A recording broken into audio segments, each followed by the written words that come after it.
자, 그러면 우리 첫 번째 사심의 아이템부터 들어가도록 하겠습니다.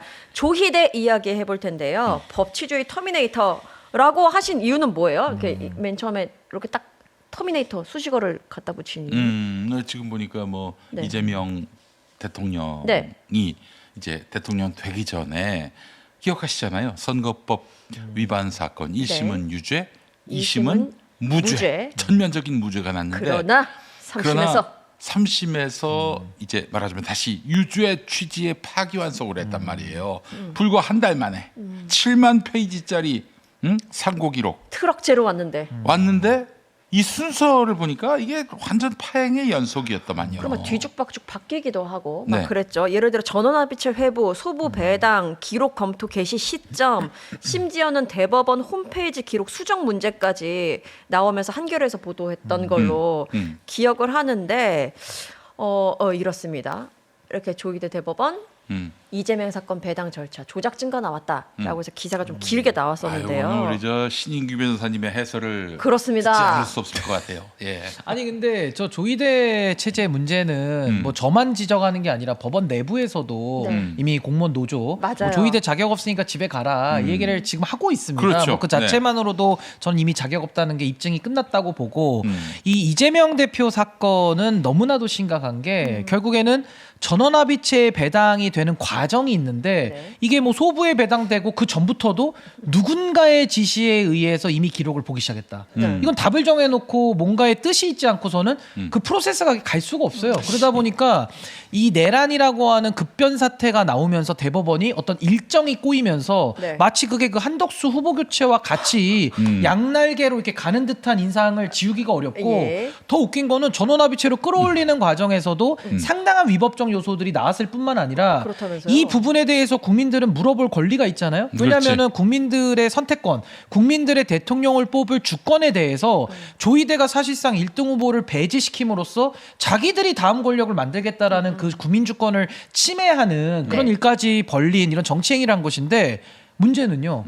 천대엽 그 법원 행정처장 네. 있잖아요. 지금 이제 성관위원장 가는 것도 문제지만은 그렇죠. 나와서 수많은 거짓말을 했습니다. 아니 저는 그것만으로도 자기 말을 자기가 부정해요. 천대엽이. 이거는 뭐 지금 사법부가 입이 10개라도 할 말이 없고 최근에 조희대 대법원장이 뭐 사법 3법에 대해 가지고 뭐 국민이 어떻고 국민파리를 하는데 진짜 국민들을 걱정한다면은 조희대 대법원장은 그 자리에 전 1분 1초도 더 있을 자격이 없다. 네. 저는 그렇게 생각합니다. 아 그래요. 저는 천대엽 네. 그 법원행정처장이 뭐 하는 분인지 전혀 몰랐을 때는 굉장히 좋은 이미지였습니다. 뭔가 신중해 보이기도 하고요. 아니 그보다도 천엽을 참 좋아합니다 제가. 그것도 대자네요, 대자. 소자, 중자. 그렇죠. 근데 저도 너무 좋아해서 할 말이 없습니다. 기름장 찍어 먹으면 딱이거든요. 그런 얘기를 왜? 아유. 지금 배고플 시간에 그런 얘기를 왜 하니?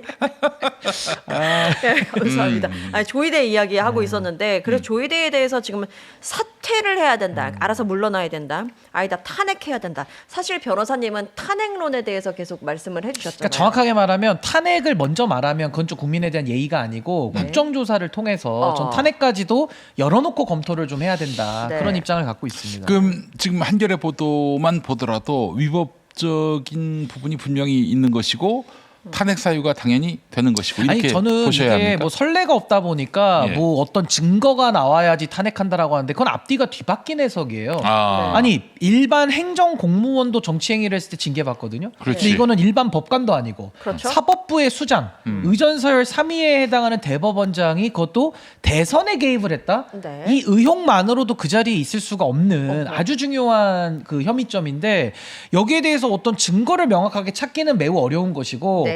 저는 징계 차원에서 국회가 국정조사를 통해서 국민의 여론을 모아간다면 저는 탄핵에까지도 저는 이를 수 있는 가능성이 열려 있다라고 보고요. 네. 만약에 탄핵으로 가게 되면 이게 법 왜곡죄보다 훨씬 더 실효성이 높은 것이 법 왜곡죄는 과거에 있는 문제는 문제 삼지 못하고요. 결국 문제를 삼더라도 그 법관들 불신을 받고 있는 법관들이 또 해석을 해야 되니까 네. 이 순환 모순에 빠지는데 그렇지. 이 탄핵 같은 경우는 국회가 국민의 뜻을 모아서 만약에 결정을 한다면은 네. 결국 헌법재판소가 판단을 하는 거거든요. 그럼. 전 대한민국의 헌법재판소가 법관의 정치적 중립 의무에 대해서 어떤 생각을 갖고 있는지 전 따져 물어봐야 된다. 네, 네. 그리고 이거는 역사에 남겨야 될 아주 중요한 사건이기 때문에 지금 사법부가 왜 정상화되지 않느냐? 조이대의 희대의 정치 개입이 나왔음에도 불구하고 아무런 제재가 들어가지 않기 때문에 맞아. 전 조이대가 오히려 더 맞아, 맞아. 어떻게 보면 이런 정치 개입의 간이 더 배밖에 나온 거 아니냐. 네. 전 그렇게 보는 입장입니다.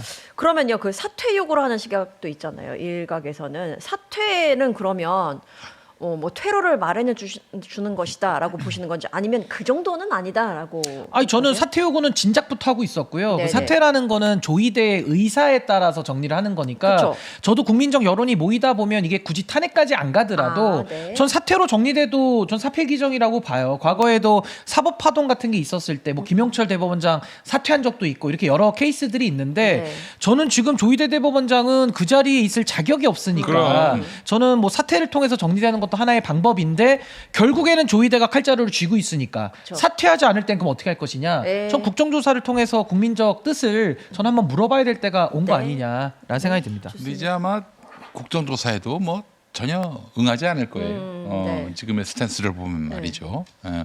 그래서 뭐 바로 탄핵으로 가도 네. 그 탄핵은 여러분 위법 위헌 어떤 실질적인 증거가 나오지 않더라도 아, 네. 그런 느낌만 들어도 징계 재판이니까 이제 그런 징계라서 의문만 다른 거지. 들어도 아. 그 저 탄핵 소추를 할 수가 있는 건데 네. 저는 지금 국회가 더 미루지 말고 빨리 서둘렀으면 좋겠다. 아니 지금 당장 2심 재판 들어갔는데 내란 재판이 그 조이대 치하에서 그렇게 할 수는 없는 거 아니에요? 그렇죠. 조이대가만 내년 2월까지인가? 내년 6월까지입니다. 6월이에요 또? 네. 그 사이 또 늘어났나? 이제 정년까지 해야 되니까 생일이 아마 그때라서. 아이고야. 왜냐하면 사실은 이제 대법관이 네. 그 75세까지 돼 있죠. 70 아, 작년은 70세. 70, 60, 70. 70세요? 70세 겁니다. 70세, 70세. 70세. 아, 네. 근데 지금 69세인가 그래요. 그래요? 예. 그러니까 70에 이제 임박을 하는 거죠. 나이가 네. 원래는 임기가 6년인데 이번에는 4년만 채우고 나가는 겁니다. 네네네. 조이대. 그래, 예, 예, 70세인데 예. 원래 다른 대법관들은 65세예요. 그래서 지금 국회가 그 조이대 탄핵이 너무 부담되면은 차라리 네. 대법원장이나 대법관이나 다 65세에 그냥 끊어버리는 네. 그런 식으로 입법하자, 그러니까 개정하자 그랬는데 그것도 주저하고 왜 이렇게 그 참 조이대를 날마다 비난은 하는데 뭐 네. 입법적인 뒷받침이 전혀 이루어지지 않고 있어요. 근데 왜 이렇게 진짜 주저하는 거죠? 사실 이런 이야기가 나온 건 꽤 됐기 때문에 오래됐죠. 네, 엄청 오래됐잖아요. 근데 왜 이렇게 진전이 안 되는 그러니까 걸까요? 어떤 분들은 너무 오래됐으니까 또 묻고 가자는 분들도 그럴 수도 있어요. 있어요. 아니 그러면은 네. 오래된 살인 사건은 묻어도 되고 최근에 발생한 살인 사건만 수사해야 되는 건 아니잖아요. 맞아요. 정확합니다. 아니 예. 그 사건에 대한 정의 실현의 차원에서 그 사안들을 봐야지. 네. 뭐 오래됐으니까 그냥 넘어가자. 이건 너무 저는 무책임한 얘기란 생각이 들고 또 하나는 뭐 어떤 분들은 지방선거가 코앞인데 뭐 이 얘기를 해가지고 표 날라가면 어떡하냐. 에이? 아니 그러면은 정의에 관한 판단을 정무 판단으로 우리가 바꿔먹을 수 있습니까? 전 그건 아니라고 보거든요. 결국에는 국회는 국회가 해야 될 일을 해야 되는 겁니다. 선거는 선거대로 당이 치르는 거지만은 지금 조이대 문제를 사실상 조이대가 결단하지 않으면은요 네.